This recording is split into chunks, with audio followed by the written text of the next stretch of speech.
Gipadayag Kapitulo 9. Unya, gipatingog sa ikalimang anghel ang iyang trumpeta, og nakita ko ang usa ka bituon nga nahulog sa yuta.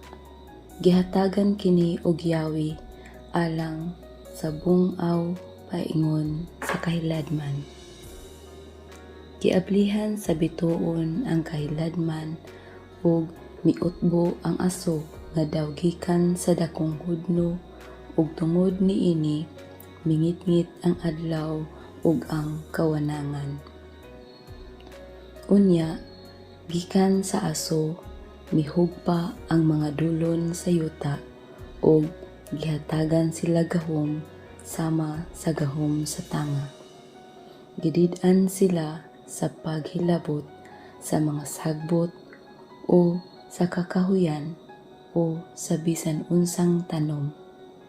Makahilabot lamang sila sa mga tao nga walay patik sa selyo sa Dios diha sa ilang agtang. Gitugutan lamang ang mga dulon sa pagsakit niining mga tawhana sulod sa 5 ka bulan, apan dili sila patyon. Ug ang kasakit nga antuson nila sama kalala sa pinaakan sa tanga.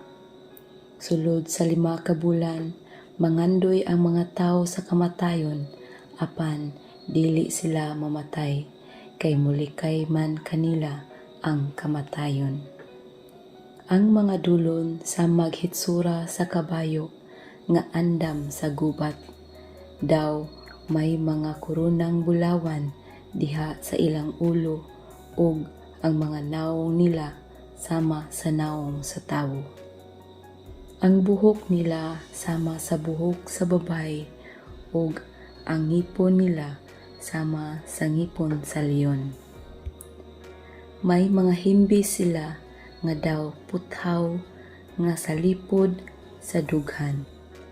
Ang hinaguros sa ilang mga pako sama kabanha sa daghang karwahe nga giguyod sa mga kabayo paingon sa gubat. May ikog ug tudyok sila nga sama sa tanga, ug pinaagi sa ilang ikog may gahom sila sa pagsakit sa mga tao sulod sa 5 ka bulan. Ang hari nila mao ang anghel na nagbantay sa kahiladman.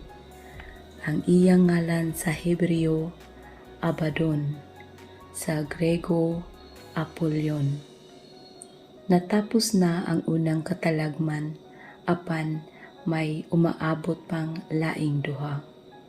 Unya, gipatingog sa ikaunom nga anghel ang iyang trumpeta. Unya, may nadungog akong tingog gikan sa 4 ka iskina sa bulawang halaran nga diha sa atubangan sa Dios. Miingon kini ngadto sa ikaunom nga anghel nga may trumpeta.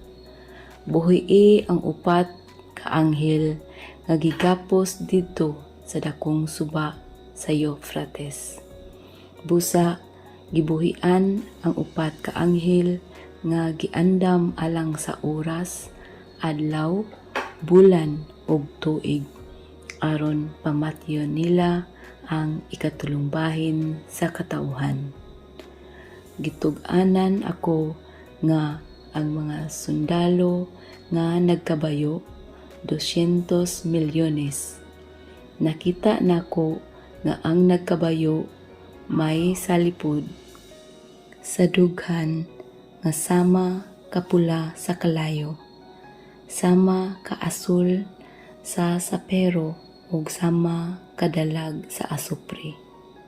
Ang ulo sa mga kabayo sama sa ulo sa leon, ug migula gikan sa ilang baba ang kalayo, aso ug asupre. Tungod niini nangamatay ang ikatulong bahin sa katawhan, pinaagi niining 3 ka mga katalagman, ang kalayo, ang aso ug ang asupre nga migula gikan sa baba sa mga kabayo. Ang gahom sa maong mga kabayo anaa sa ilang baba ug ikog. Ang ilang ikog may mga ulo sama sa bitin ug mao kini ang ilang gigamit pagsakit sa mga tawo. Ang uban nga wala mga matay pinaagi sa mga katalagman, wala maghinulsol sa ilang daotang binuhatan. Nagpadayon sila pagsimba sa mga demonyo ug mga Diyos-Diyos nga bulawan, plata, bronse, bato ug kahoy nga dili makakita, dili makabati ug dili makalakaw.